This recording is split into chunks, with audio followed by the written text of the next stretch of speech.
So we have some print lines there. So as we go through the code, we print out values before swap of num1 and num2 right here. Then we are inside the swap function, meaning we have called the swap function. The value of x and y is 55 and 44. After the swap, it became 44 and 55. But when we come back, the value of num1 and num2 have not changed. Why is that? Because of pass by value. We are making a copy of num1 into x and num2 into y. But that value, when it's swapped, these newer values of x and y are not passed back into num1 and num2. So the swap function is more or less useless in Java. Okay? So pass by value is actually not very useful, especially when it comes to exchanging values. This is why we need pass by reference, where we pass the address of a number to deal with the change.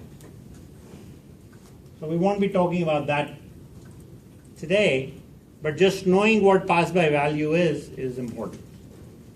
So one thing I also want to show you is the debugger, which I think we may have looked at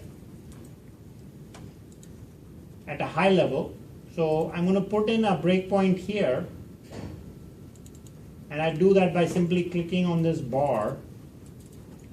And if I say get into debug mode, it will load a new perspective. It will show me the values of the variables that are declared on the top right. So now I'm going to go and execute this line by line. And I'm going to use the step into function because I want to, when I call the swap function, I don't want to step over the swap function, I want to step into the swap function so I can look at what the swap function is doing. So if I hit F5 again, or if I use the step into menu item, same as F5, you can see what's on the stack. I've got X and Y with the values of 55 and 44 respectively. I've declared a temp variable and I'm printing out 55 and 44. Right? Temp becomes X, Y becomes X, and then temp becomes, the value of temp goes into Y. So now X is 44, Y is 55. Have you seen this before? The so-called debugging. And I'm now ready to print out the value of X and Y after these three lines, which is the swapping. So when I'm here, that means I'm done with the function. So I go back and my value of num1 and num2 is still 55 and 44. And the X and Y variables, gone. Because X and Y were on the stack. I'm done with the function call, the variables are gone. So I end up printing the same values. Right? Make sense? So what we went through with debugging aspects in PowerPoint can actually be done inside Eclipse as well. It is a lot more dynamic. It helps you look at this particular region is the most useful because you can see what's going on with the values and then you can do something about those issues. you can find issues and do something about the issues. It's very, very useful. Okay?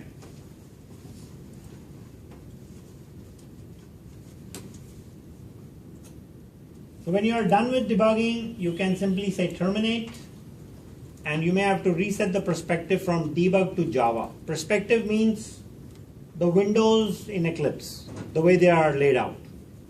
And these are default layouts. Okay? So you can go back to Java, and it takes you back to your code. Okay? Now I'm going to keep going.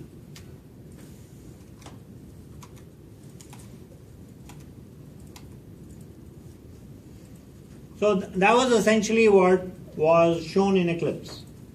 When we wrote the swap function and we saw that the values were exchanged inside the function, but the values that were changed didn't propagate back to the main function.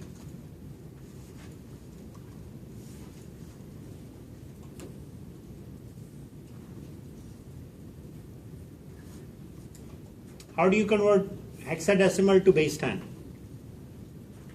We talked about base 2 to base 10, right? Hexadecimal is the same. It's the same idea. So there's a program here that deals with that.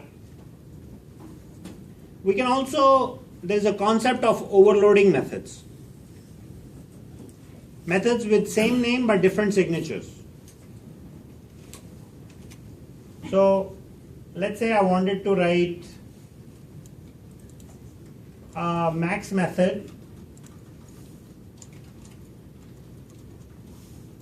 with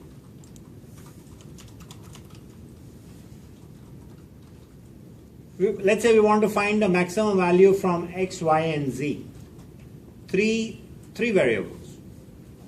So when I write something like this, I'm overloading max. So the concept of overloading means different signature. And you all know the body of the method, right? The different parts of the method. When you end up making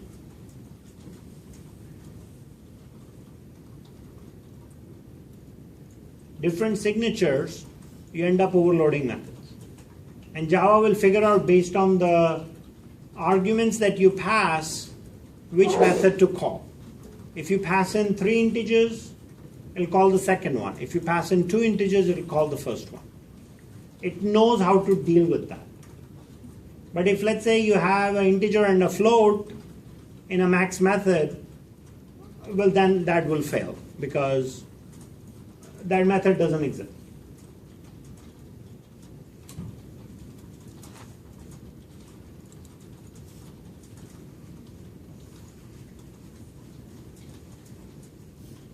So sometimes there can be an ambiguous invocation. And this is to say that there are several classes with a bunch of static methods, and it's likely that maybe in some other class there is a max method with, excuse me,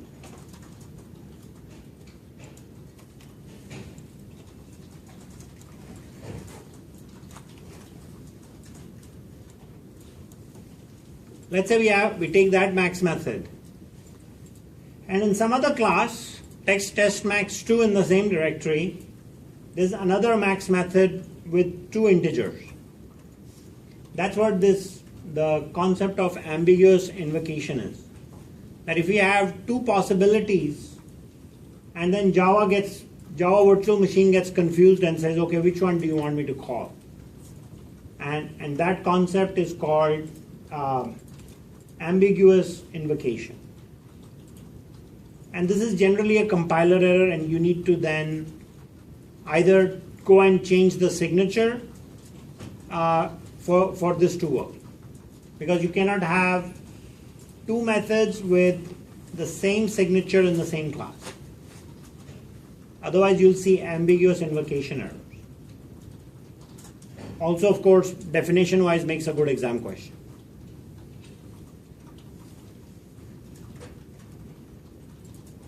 And there it is. Ambiguous overloading with two max methods.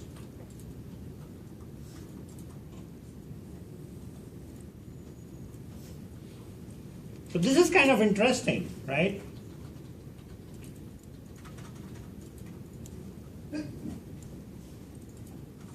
We've got two max methods with different signatures. Now if I were to call max with 1 and 2, it can call this, but it can also call double because double data type is greater than integer. Remember implicit casting? So that will lead to ambiguous overloading. Any questions? And it won't print out. It won't call the max method. It will throw an error. And when you look at this, you might say, well, I have a method with two integers, why isn't it working?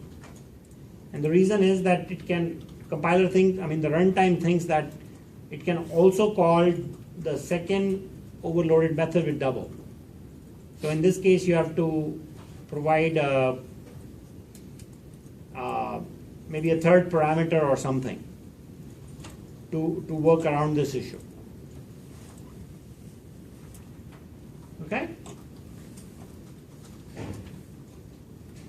There's a little bit on scope of variables. X and Y are local. So you can declare X here and you can use it anywhere. But what if I say, I don't know if you guys can see this. It's kind of a blank, or looks like a blank. You really have to focus on it. It's very light in color. Whatever I just underlined says int I. It says int I right here. And it also says int I right here. And that is just to say what? That I is being declared twice in the same function. Because the for loop is a program block. And then I is redeclared. So the I that is used here versus here are two different variables. Okay?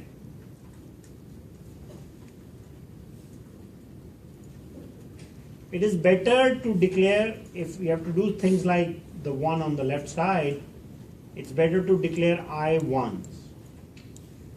So we are not redeclaring variables and unnecessarily wasting stack space. So stack is used for what? Local variables, and it's also used for whatever you pass into the function. So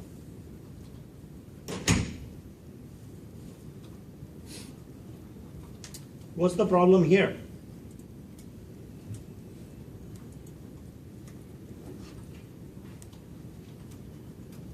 Any issues in this method that you guys see?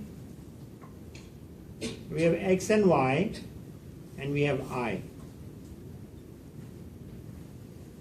We are redeclaring X, right? When we declare X, this is at the function level. When we redeclare here, it's at for loop level.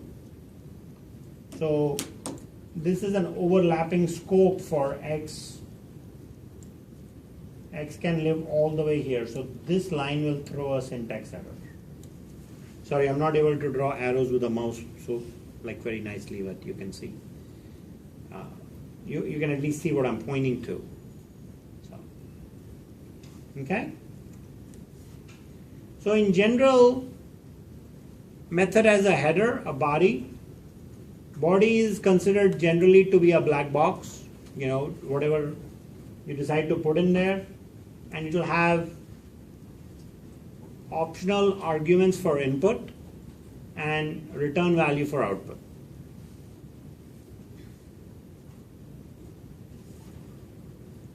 So the next thing I'm trying to get you guys to think about is a little bit on structured programs. You take a problem and break it down into smaller chunks. It's likely that lab 8 might look something like this. So let's say you want to print a calendar. How do you go about designing that using divide and conquer approach?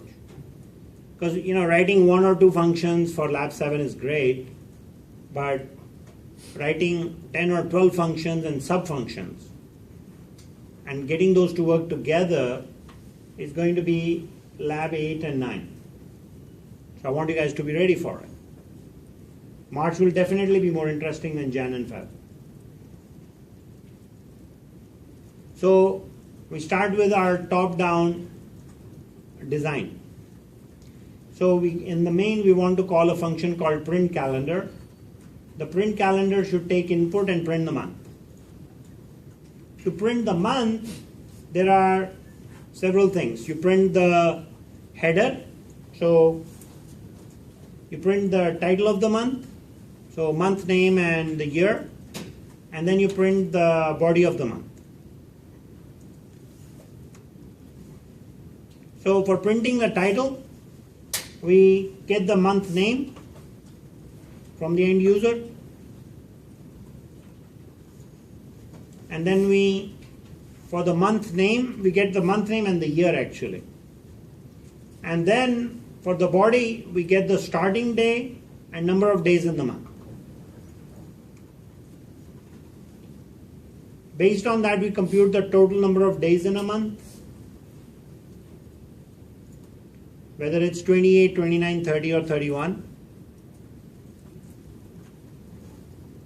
We also have to figure out if the month is a month that we are printing, February, if it is in a leap year or not. And then we start writing our code. This is a concept of structured programming, where we would basically write a bunch of static methods to divide a large problem into smaller chunks, go and write each chunk separately, and build your program. So this is called top-down design. Bottom-up implementation is what? You write the function leap year, is leap year. It will take a year and return if the year is a leap year or not.